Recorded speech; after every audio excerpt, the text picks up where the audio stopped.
கவர்ச்சி நடிகைகளை எல்லாம் தூக்கி அடிச்சுக்கிட்டு இருக்கிற மாதிரி ட்ரெஸ் போட்டுட்டு வருது. அது போட்டதுல அதை உடனே நான் இல்லைங்கிற அறிக்கை கொடுக்க வேண்டியது. கொடுத்தாச்சு சார். அது நம்புற மாதிரி இருக்கணும். பரந்தூருக்கு அங்க இருந்த விவசாயிகள் போராட்டம் பண்ணாங்க. அதில் இவரும் கலந்துக்கிட்டாரு. அதை போராட்டம் பண்ணாங்க. அப்படி அந்த விவசாயிகளுடைய கோரிக்கைகளை ஏற்றுக்கிட்டு ஏன் விவசாய நிலத்தையே ஏன் தேடி போற? மலைப்பாம்பு மாதிரி உட்காந்துருக்காங்க திமுக. 57 பேர் அடிச்சனா தெரியுமாங்கிறான் ஒரு மந்திரி. அவனுக்கெல்லாம் என்ன மரியாதை? ரவுடி பைய உட்காந்துருக்கான் மந்திரியா. திமுக செஞ்சா அது ஊழல்னுவாங்க, தாவேக்கா செஞ்சதுன்னா அரசாங்க பரிசீலனையில் இருக்குதும்பாங்க. இதுதான் இன்னைக்கு 3%காரர்களுடைய பத்திரிகை ஊடக தர்மம். அப்படின்னு இன்னைக்கு அந்த நிர்மல்குமார் மந்திரி பேரு ஊரெல்லாம் நாறுது. எனக்கே இப்போ பயமா இருக்கு. சட்டமன்றத்துக்கு பக்கமா போறதா இருந்தாங்க மூக்க பிடிச்சிக்கணும். ஏன்னா தாவேக்காரன் அவனுக்கு அக்கூஸ் போறதுன்னு தெரியுது. அவன் காலில் விழுவுறான். ஏன் வேணாங்கணும்? யாரு? BJP DMK. ஆமா, பெரிய விஷயம். அதிமுக இருக்கிறது எல்லாமே திமுகவும் அப்படிதான் சார் பண்ணிருக்காங்க. மடிக்கணினி திட்டம், அம்மா உணவகம், அம்மா மருந்தகம் எல்லாம் நீங்களும் பேர் மாத்தி தானே திமுக செஞ்சீங்கன்ற ஒரு கண்டினியூ பண்ணாங்கம்மா. அவங்க கண்டினியூ பண்ணா மட்டும் அம்மா உணவகமாக தான் இருக்கு. இன்னைக்கு அம்மா உணவகமாக தான் இருக்கு.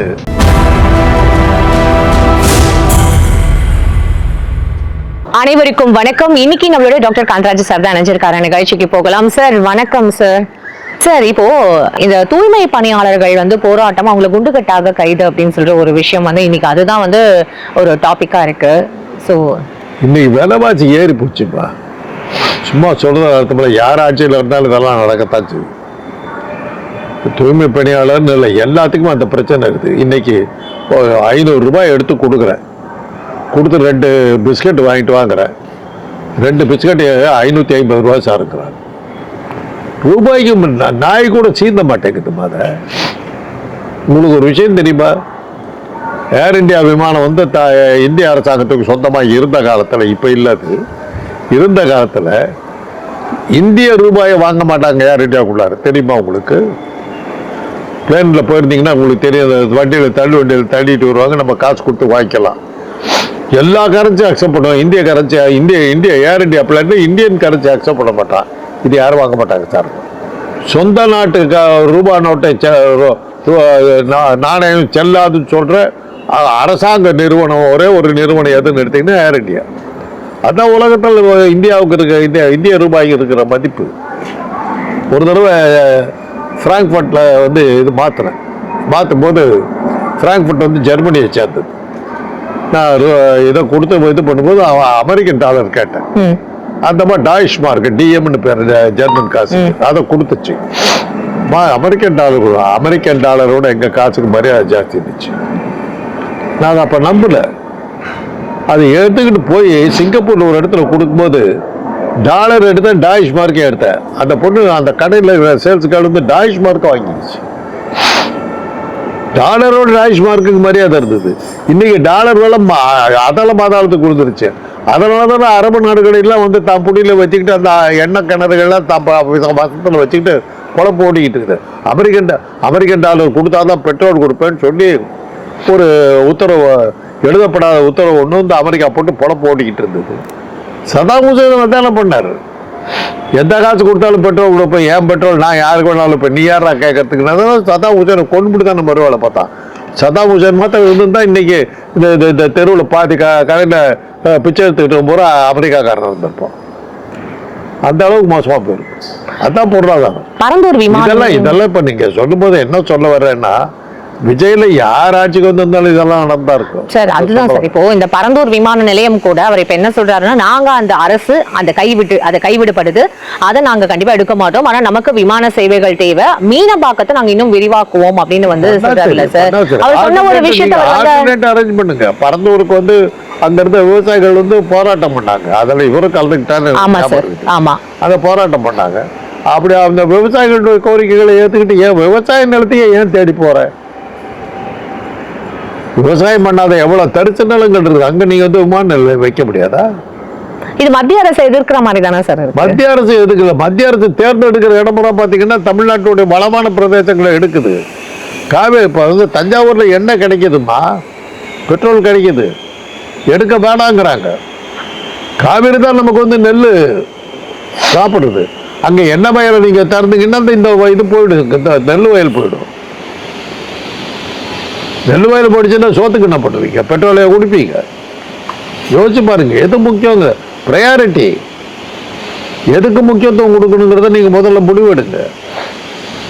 அதான் அதை தெரியாம தானே பிரச்சனையே. திமுக வந்து இப்போ எந்த ஒரு விஷயம் கிடைக்கும் அப்படின்ற மாதிரி வெயிட் பண்ற மாதிரியே இருக்கு சார். இப்போ ரீசெண்டா ஏதோ ஒரு பெண் அமைச்சர் சாயல்ல இருக்கிற ஒருத்தவங்க வந்து ஒரு ட்ரெஸ் போட்டுட்டு போறது, அதை இப்ப கடுமையா விமர்சனம் பண்ணி எல்லா இடத்துலயும் ட்ரோல் மெட்டீரியலா ஆக்கியிருக்காங்க சார். அந்த பொண்ணு வந்து தோடையெல்லாம் தெரிஞ்சுட்டு போற மாதிரி ட்ரெஸ் போட்டு போகுது. ஒரு மந்திரிக்கு ஒரு கண்ணியம் அது அவங்க இல்லன்றதை அவங்க சொல்லிட்டாங்க சார். அவங்க இல்லன்னா அது அவங்க தான் சொல்லணும், சொல்லிட்டாங்க சார். ஏன் சார் ஒரு அமைச்சர் நிரூபிச்சுட்டே இருக்கணும்? கவர்ச்சி நடிகைகளை எல்லாம் தூக்கி அடிச்சுட்டு இருக்கிற மாதிரி ட்ரெஸ் போட்டுட்டு வருது. அது போட்டதுல அதை உடனே நான் இல்லைங்கிற அறிக்கை கொடுக்க வேண்டியது கொடுத்தாச்சு சார். அது நம்புற மாதிரி இருக்கணும்.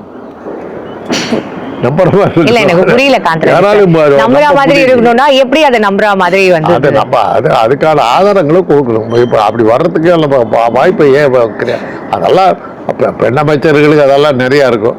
அதான் எப்பவுமே ஒரு பெண்கள் வந்து அரசியலுக்கு வந்தாலோ சினிமாவுக்கு வந்தாலோ அவங்கள பத்தி தப்பா பேசுறதுங்கிறது ஆணுடைய வழக்கம். ஆணாதிக்க பூமிப்பா, உலகமே ஆணாதிக்க பூமி. இது ஒரு நியதியா சார்? அது வந்து ஏத்துக்கிறோமே. ஒரு காலத்துல வந்து ஒன்றும் இல்லைம்மா, அன்னைக்கு எங்க காலத்துல பிரபலமா இருந்த ஒரு நடிகை ஷூட்டிங் நடக்குது பக்கத்துல, ஒரு கல்யாண மண்டபத்துக்கு பக்கத்துல. அந்த ஷூட்டிங்ல வந்து ஒரு பிரேக் கொடுக்கும்போது இந்த பொண்ணு அந்த கல்யாண மண்டபத்துக்குள்ள வெளியில ஒரு சேரை போட்டு உக்காந்துக்குச்சு கவர்ச்சி உடையில. இந்த கல்யாண மண்டபத்தில் வந்து முதல்ல இடத்த காலி பண்ணிட்டாங்க. எல்லாம் உன் குடும்பத்தை சேர்ந்தவங்க எங்களை கவலைப்படுத்தாங்க. நடிகையோட குடும்பம்னு தெரிஞ்சாவே கேவலம் நினைச்ச காலம் இருந்தது. நீங்க ஹரிதாஸ் படத்தை எடுத்து பாருங்க, படம் பூரா சார் இதெல்லாம் வார்த்தைகள். அதுக்கு கெட்ட வார்த்தை இல்லம்மா. அன்னைக்கு 1945 46 அது கெட்ட வார்த்தை இல்லை. தேவர் அடியார்கள், தெய்வத்துக்கு அர்ப்பணம் பண்ணப்பட்டவர்கள் தான் இன்னைக்கு அது விபச்சாரிகள்னு மாறி போச்சு. அது காரணம் வந்து ஆணாதிக்கம்.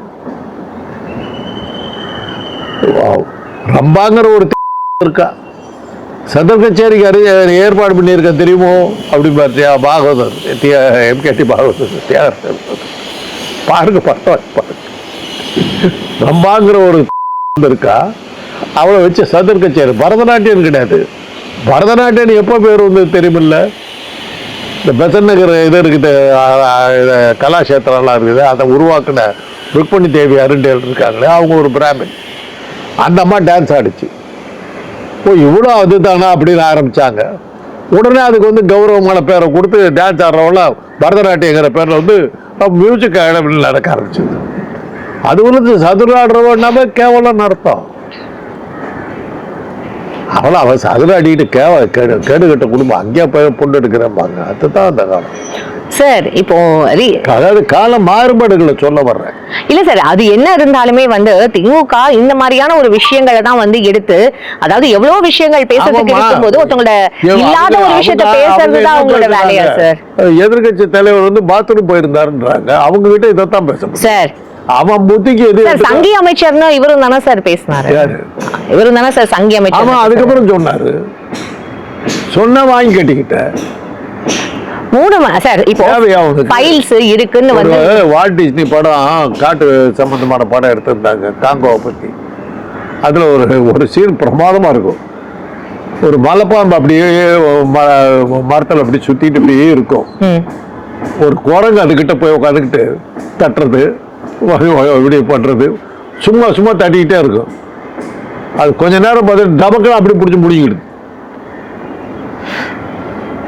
அந்த வேலையை தான் இந்த தாவக அமைச்சர்கள் மலைப்பாம்பு மாதிரி உட்காந்துருக்காங்க. திமுக 57 பேர் அடிச்சேன்னா தெரியுமாங்கிறான் ஒரு மந்திரியாவன்.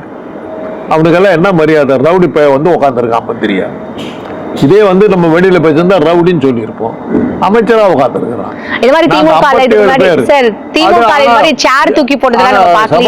பிரமாதமா பதில் சொன்னார். இந்த கருத்துக்களை நாங்கள் ஏற்க முடியாது, அவைக்குள் நீக்கிறேன்.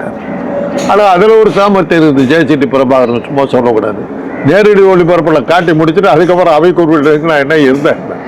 ஃபைல் இருக்கு, நாங்க அந்த ஃபைலை இப்போதைக்கு காட்ட வேண்டாம்னு நினைக்கிறோம். ஏன்னா இடைத்தேர்தலையாவது நீங்க வந்து ஒரு நல்லது உங்களுக்கு நடக்காதா அப்படின்ற மாதிரி சிஎம் விஜய் அவர்கள் சொன்னதுக்கு இப்போ உதயநிதி ஸ்டாலின் அவர்கள் சொன்னது ஃபைல் இருக்குன்னு சொன்னீங்களா, ஆதாரத்தோட நிரூபிங்க அப்படின்னு வந்து அவர் கேட்டதுக்கு 2 நாள் கழிச்சு இவர் வந்து ரிப்ளை பண்றது எப்படி சார்? இவரும் தானே சொன்னது நீங்க இங்க நாங்க கேள்வி கேட்கும் போதே பதில் சொல்லாம வீட்டுக்கு போய் ட்விட்டர் போடுறீங்க அப்படின்னு, ட்விட்டர்ல வந்து ரிப்ளை பண்றீங்களே. இவர் மட்டும் எதுக்கு சார் 2 நாள் கழிச்சு வந்து ரிப்ளை பண்ணணும்? புரியல. யார் 2 நாள் கழிச்சு? உதயநிதி அவர்கள் எதிர்க்கட்சி தலைவர் எதுக்கு 2 நாள்? எதிர்கட்சி தலைவர்கிட்ட டீட்டெயில் கேட்டார். குற்றவாளின்னு சொல்லி ரிப்போர்ட்டை கொடுத்தாச்சு, மந்திரி கொடுத்தாச்சு, ஏன் ஆக்ஷன் எடுக்க மாட்டேங்கிற? அதுதான் இடைத்தேர்தலுக்கு உங்களுக்கு நல்லது நடக்கட்டுமே அப்படின்னு நான் சொல்றேன். அந்த ஃபைல்ல இருக்கிறது பூரா தாவேகா உறுப்பினர்கள், அந்த ஊழல் குற்றவாளிகள்.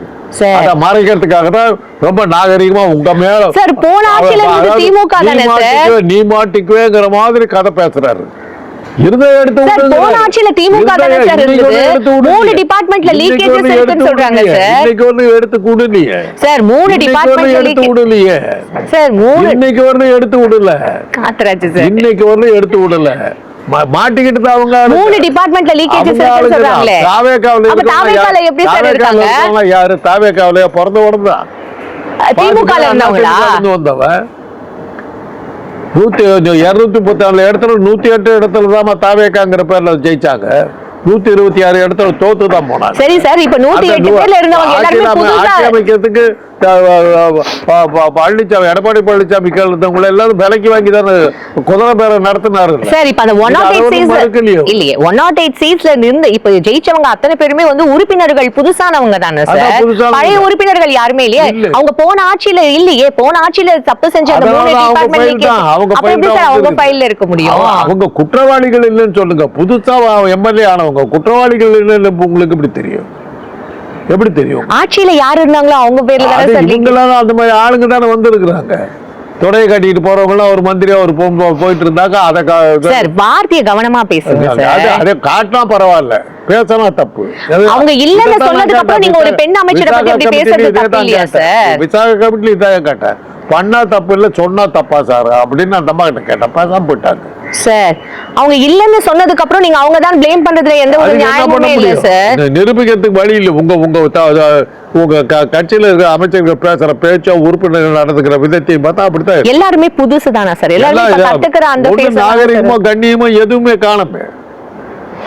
ஒரு முதலமைச்சர் யாரோ ஒரு பொண்ணோட ஆனந்தமா ஊர் மேய்கிறாரு. யாராவது செஞ்சிருக்காங்களா இது? ஒருத்தவங்களோட பர்சனலை பத்தி பேசுறதுக்கு பர்சனல் இதை கலைஞர் பண்ணியிருந்தா விட்டுப்பீங்களா? சொந்த பொண்டாட்டி கல்யாணம் பண்ணிக்கிட்டார் ராஜாத்தி அம்மாளை. எப்படியெல்லாம் போட்டாங்க தெரியுமா? நீங்க பிறந்திருக்க மாட்டீங்க. கட்டில் அவர் மனைவியோட உட்கார்ந்து இருக்கிறார் ராஜாத்தி அம்மாளோட பனியனோட. அந்த போட்டோவை மக்கள் குரல்ங்கிற ஒரு பத்திரிகையில் டிஆர் ஒரு 3% நான் எழுதினான். கலைஞர் போட்டு பார்த்தா அந்த படத்தை பார்த்தா ஒரு மாதிரி தப்பான அபிப்பிராயத்தை உண்டாக்குறவர் போட்டுக்கிட்டே இருந்தானுங்க. கலைஞர் தனம்னு எழுதுவான். யாருக்கா? அப்பெல்லாம் ஓகே, அப்பெல்லாம் ஓகே. அதான் ரொம்ப அழகா ஒரு மீம்ஸ் போட்டிருக்காங்க. திமுக செஞ்சா அது ஊழல்னு வாங்க, தாவேகா செஞ்சதுன்னா அரசாங்க பரிசீலனையில் இருக்குதுப்பாங்க. இதுதான் இன்னைக்கு 3%காரர்களுடைய பத்திரிகை ஊடக தர்மம் அப்படின்னு. Fine sir. இப்போ நீங்க இந்த விஷயம் சொல்லும்போது திமுக வந்து அவங்க பக்கம் வந்து நியாயமான ஒரு விஷயங்கள் பேசணும், இல்ல டிஃபெண்ட் பண்ணிக்கணும் தன்னை அப்படின்றத இல்லாம தாவேகாவை இந்த மாதிரி இப்போ தாவேகா போன ஆட்சியில இல்ல. தாவேகா அவங்களுக்கு அதிகாரிகள் அவங்களுக்கு எல்லா டீடைல்ஸும் போன ஆட்சியில என்ன நடந்ததுன்றதை எடுத்து கொடுப்பாங்க. அப்ப அவங்க எடுத்து கொடுப்பாங்கன்னு தெரிஞ்சும் திமுக அவங்க தானே இருந்தாங்க ஆட்சியில. அப்ப அவங்க தன்னை டிஃபெண்ட் பண்ணிக்கிறதுக்கு நாங்க இதெல்லாம் பண்ணிருக்கோன்றதை எங்கேயுமே சொல்லாம அது வேற மாதிரி வந்து எடுத்துட்டு போய் கலாய்க்கிறதும் கிண்டல் மாதிரி பேசுறதும் என்ன சார் நியாயம்? அதிகாரிகள் சொன்னாரு பாத்ரூம்ல இருந்தாருன்னு ஒரு அமைச்சர் சொன்னார் சார். அது ஆக்கப்பூர்வமான விஷயம். அதுக்கு தான் அவர் கேட்டாரு. பாத்ரூம்ல ஒருத்தர் இருக்கிறதுக்காக ஒரு தனி அமைச்சர் போட்டிருக்கீங்களான்னு கேட்டார். சார் 3 மணி நேரம் மேல வேற என்ன பண்ண முடியும்? 3 மணி நேரம் இருக்கட்டும், 30 மணி நேரம் இருக்கட்டும். அரெஸ்ட் பண்ண வந்திருக்கும் போது அந்த அவர் எதிர்க்கட்சி தலைவரா இருக்கும்போது வெளியில வந்து போயிட்டு வர்றாரு. ஜெயலலிதா வந்து குளிச்சு முடிச்சு பூஜை எல்லாம் முடிச்சுட்டு தான் வந்தாங்க. அதுக்கப்புறம் தான் கைதே பண்ணாங்க. அது நியாயம் இல்ல? 3% அவங்க செய்யலாம். அப்படி மீன் பண்ணல. இல்ல அது செய்யலாம், அப்ப செய்யலாம். அதான் அன்னைக்கு சொல்றது தானே, நீ என்ன உங்க கக்கூஸ்ல என்ன பண்ணிட்டு கேட்கறது தானே இந்த நிர்மல்குமார். அது அவங்க கட்சி தானே, RSS தானே அவர். அதான் கேட்டார், சங்கி அமைச்சர் இருந்தார். இது மாதிரியான ஒரு விவாதம். ஆமா, நீ சொன்ன வாங்கி கட்டிக்கிட்ட. அதான் அந்த குரங்கு கதை சொன்ன வாழ்டிஸ்டி படத்துல மலைப்பாம்பு கிட்ட போய் ஆடிச்சு மூலிகை இப்படி போயிடுச்சது. அவ்வளவுதான், ஆண்ட மாட்டிக்கிட்ட. சார் மதுபானம் பதில் சொல்ல முடிஞ்சுதா உன்னால? இன்னைக்கு அந்த அந்த நிர்மல்குமார் மந்திரி பேருக்கு ஊரெல்லாம் நாறுது. எனக்கே இப்போ பயமா இருக்கு, சட்டமன்றத்துக்கு பக்கமா போறதா இருந்தாங்க மூக்க பிடிச்சிக்கணும். ஏன்னா தாவேக்காரன் அவனுக்கு கக்கூஸ் போறதுன்னு தெரியுது. சார் அவன் சொன்னது என்ன சார் பேசுறீங்க? வச்சு சொல்றோம், அவங்க கக்கூஸுக்கே போறது இல்ல. சார் என்ன பேசுறீங்க சார்? நீங்க ஒரு இன்டர்வியூல இப்படி தான் பேசுவீங்க. ஆமா, அவர் மந்திரி பேசும்போது அது தப்பா தெரியல.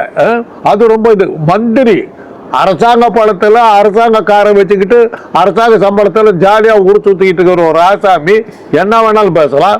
அவனுக்கு சம்பளம் கொடுத்து வரி கொடுத்து சம்பளம் கொடுக்குற நான் பேசக்கூடாது. ஏன் இதெல்லாம் டிஎம்கே ஆட்சி காலத்துல நீங்க எதுவுமே பேசவே இல்ல சார். அவனுக்கு அதை அந்த லாங்குவேஜ் தான் புரியும்.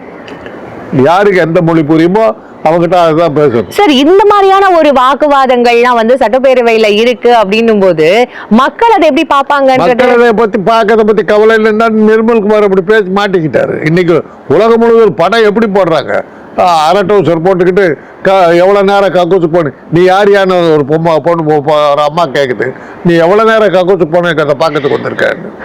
இப்படிலாம் வந்துருக்குது. ஏன் மாட்டிக்கிட்ட? வாயை கொடுத்தா மாட்டிக்கிட்ட. அந்த குரங்கு கதை தான். மலைப்பாம்பு கிட்ட போய் விளையாட முடிஞ்சு பிடிச்சு, அவ்வளவுதான். சார் ஒரு விஷயம் சார், இங்க நீங்க இப்படி பேசுறீங்க, ஆனா வேற மாதிரி தான் சார் ட்ரோல்ஸ் அண்ட் மீம்ஸ் வந்து போயிட்டு இருக்கு. நீங்க நடத்துறது உங்களுக்குள்ள நடத்திக்கிறது. அது உங்க சேனல் யாருக்கிட்ட போதோ அவங்களுக்கு நீங்க போடுறீங்க. அதே மாதிரிதான் மக்களுக்கு போற சேனல்ல அவங்க எல்லாம் அது மாதிரி போடுறாங்க. உலகம் பூரா சிரிக்கிறான். அப்போ நீங்க இந்த 100 நாள் ஆட்சியை வந்து நீங்க எப்படின்னு 100 நாள் ஆட்சிங்கிறது 150 நாள், இன்னும் 100 நாள்லயே இருக்காது. 150 நாள், 150 நாளா? ஆமா, நாள் போயிட்டே தான் இருக்குது. சரி 150 200 நாள்லயே வச்சுருவோம். என்ன நேத்து வந்த சூரியன் இன்னைக்கு வரலங்கிறத தவிர இன்னைக்கு சூரியன் புதிதாக உதித்தது. உங்க ஆட்சியில 200 நாள்லயே வச்சுப்போம் சார். எப்படி இருக்கு? நல்லா இல்ல. நல்லா இல்ல. ராபிட் ஃபயர் क्वेश्चन இல்ல சார். 200 நாள் ஆட்சி எப்படி இருக்குன்னு கேட்டா நல்லா இல்லன்றது சொல்லாதீங்க. நல்லா இல்லதுக்கான காரணம் உங்களால சொல்ல முடியுமா? நல்லா இருக்கிறதுக்கான காரணம் ஏதாவது இருந்தாலும் சொல்றதுக்கு. சார் இப்ப அவரே வந்து இந்த விடியல் பயணம் வந்து சொல்லியிருக்காருல்ல சார், 1000 ரூபாய் கொடுக்க வேண்டியது இருக்கு. விடியல் பயணம் எல்லாம் திமுக வச்சது. இப்போ ஒரு 10 ரூட்ல பஸ் ஓடிச்சு, 11வது ரூட்டுக்கு பஸ் விட்டுட்டு நான் ஒரு ரூட்ல பஸ் விட்டேன்னு பேச்சுக்கு அதெல்லாம் பெரிய விஷயம். அதிமுக இருக்கிறது எல்லாமே வந்து திமுகவும் அப்படிதான் சார் பண்ணிருக்காங்க. மடிக்கணினி திட்டம், அம்மா உணவகம், அம்மா மருந்தகம் எல்லாம் நீங்களும் பேர் மாத்தி தானே திமுக செஞ்சீங்கன்ற ஒரு கண்டினியூ பண்ணாங்கம்மா. அவங்க கண்டினியூ பண்ணா மட்டும் அம்மா உணவகமாக தான் இருக்கு. இன்னைக்கு அம்மா உணவகமாக தான் இருக்கு. அதுக்கு பேர் மாத்தல. மருந்தகம் அம்மா மடிக்கணினி திட்டம், மடிக்கணினி திட்டம் அம்மா மடிக்கணினி திட்டம் கொண்டு ஸ்டாலின். அதுல வந்து கைய வைக்காதீங்க. கிடைச்சா விட்ட மடிக்கணினியே கண்டுபிடிச்சது அம்மான்னு ஆரம்பிச்சிருவீங்க. ஒரு அசரக்கூடாது. நோபல் பரிசு எங்க தான் வாங்கணும், எல்லாமே எங்களுக்கு தான். கொஞ்சம் முடிஞ்சா என் பொண்டாட்டி தூக்கிட்டு போடுவீங்க போட்டுருக்கு. உங்களால யாரு கேட்கறது சார்? ஏன் சார் இப்படி எதுக்கு வேணாலும் எதை வேணாலும் நீங்க பண்ணன்ற மாதிரி ஆரம்பிச்சுக்கிறீங்க. கொஞ்சம் அசரக்கூடாது. அதனாலதான் கலைஞர் பார்த்தாரு, எல்லாத்தையும் தான் பேரை வச்சாரு. எதுக்கு சார் அவர் இப்போ அதுதான் சார் இங்க பெருவா இருக்கு. எல்லாத்தையுமே அவர் மாற்றி வெற்றி திட்டமா கூட வெற்றி கூட விஜயோட பேர் இல்ல, அது காமனான பேர் தானே வெற்றி. அதாம்மா பின்னாடி வர்றவா இதெல்லாம் பேரை மாத்துவான்.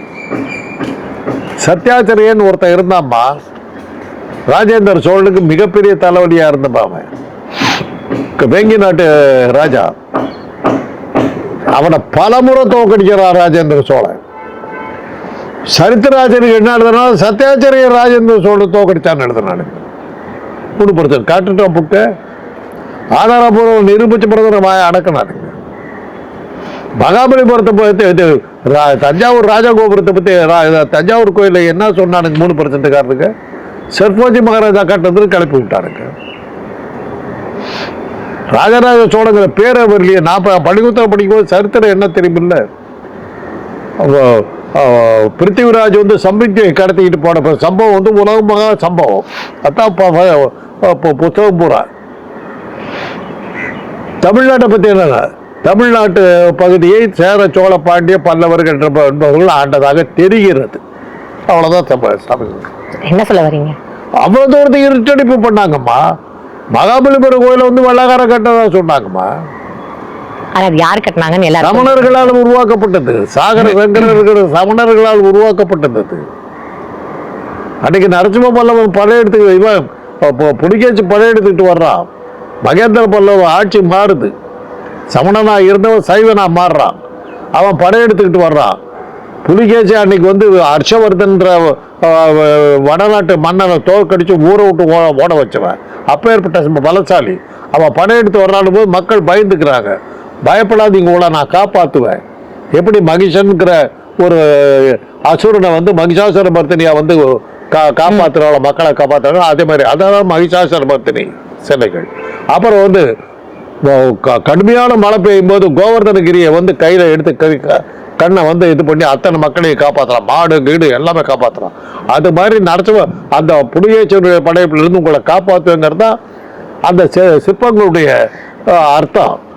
அதையே அந்த நாகசாமி ராஜசாமி வந்து ராஜசிம்மன்றவங்க கட்டினான்னு சொல்லி அந்த இடியம் அவன் வரலாற்றையே மறைச்சான். அதனால இப்ப இவங்க வரலாற்றை மறைச்சிடுவாங்களா? நாகசாமிக்கு வந்து இப்ப டைட்டில் கொடுக்க வரும்போது திமுக இருந்துச்சு, தமிழ்நாடு வரலாற்றையை கெடுத்து வந்தாள். அந்த ஆளுக்கு எதுவும் கொடுக்காது, கல்வெட்டையே வந்து கேவலப்படுத்தணும் அந்த. சரி சரி, அதனால இப்ப வரலாற்றை வந்து மாத்திடுவாங்க. அது மாதிரி வரலாறு வந்து மாறும். பஸ்ஸையை நான் தான், பஸ்ஸையை கண்டுபிடிச்சது நான் தான் பாரு. நாளைக்கு விஜய் கேட்டுக்க வேண்டியதான். இதுக்கு மேல போனாக்க உள்ள திருடுவாங்க. சார், இப்ப பிஜேபியும் வந்து டிஎம்கேவும் வந்து கூட்டணியில போகும் அப்படின்னு வந்து ரொம்ப ஒரு பெரிய பரபரப்பு ஒரு பக்கம் பேசிட்டு இருக்காங்களே சார், அது எந்த அளவுக்கு சாத்தியமாடும்? அவன் வந்து காலில் விழுவுறான், ஏன் வேணாங்கணும்? யாரு? பிஜேபி வந்து டிஎம்கே ஆமா. உங்களுக்கு அப்படி இருக்காது. நீங்க பாத்தீங்களா சார்? உங்களுக்கு அப்படி இருக்காது. உங்களுக்கு அப்படி இருக்காது. காலில் விழுவுறது கூட வந்து ஆசீர்வாதம் பண்ணா பெரியவா, ஆசீர்வாதம் பண்ணா அப்படின்றீங்க. என்ன பண்ண? அதாவது இப்ப பிஜேபி வந்து டிஎம்கே கால்ல. ஆமா, அதனால டிஎம்கே விஜய் வந்து ஓவரா போயிடக்கூடாதுங்கிறதுக்காக தனுஷ் ட்ரை பண்ணிட்டு இருக்காங்க. விஜய்க்கு கட்டுப்பாடுகள் வர ஆரம்பிச்சிடுச்சு. ஜாகிரதையா இருக்கணும். சொல்ல வேண்டியது நம்மளுடைய கடமை. ஒரு கிறிஸ்தவன் வந்து வந்திருக்கா ஆட்சிக்கு. ஜெயசீனி பிரபாகரன் யாருன்னு தெரியுமா உங்களுக்கு? தீவிரமான கிறிஸ்தவர். நீங்க ஏன் சார் எல்லாமே ஜாதி மதம் அதை வச்சு சொல்ற மாதிரி இருக்குது? இப்ப அவரை வந்து போட்டிருக்காங்க. ஆனா பெரிய நம்பிக்கை இழந்துட்டாங்க.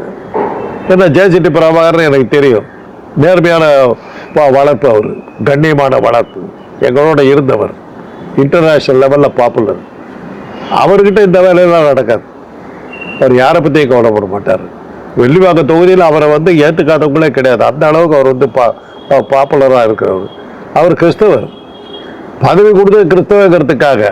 ஆனா அவ்வளவு நேர்மையா அவர் நடப்பார் அவர் எதிர்பார்க்கல. பல அமைச்சருடைய பேச்சையெல்லாம் அவை குறிப்பில் இருந்து நீக்கிறார். நியாயமா தானே சார் இருக்காரு. அவர் நியாயமா தானே இருக்காரு. அது கூட உங்களால அக்செப்ட் விஜய் ஆட்சியில் நடந்த ஒரே ஒரு நல்ல விஷயம் என்னன்னா, ஜெயசீனி பிரபாகரன் வந்து பேரவைத் தலைவரா போட்டது தான். அதை தவிர அந்த ஆட்சியில சொல்றதுக்கு ஒரு இளவு கிடையாது. ஃபைன் சார், இன்னும் சட்டசபை வந்து 28 இல்ல செப்டம்பர் வரைக்கும் இருக்கும். எக்ஸ்டெண்ட் ஆக போகுதா தெரியல. நம்ம இன்னும் நிறைய விஷயங்கள் பார்க்க தான் போறோம். தொடர்ந்து பேசுவோம். உங்க கருத்துக்கும் உங்க நேரத்துக்கும் ரொம்ப நன்றி சார்.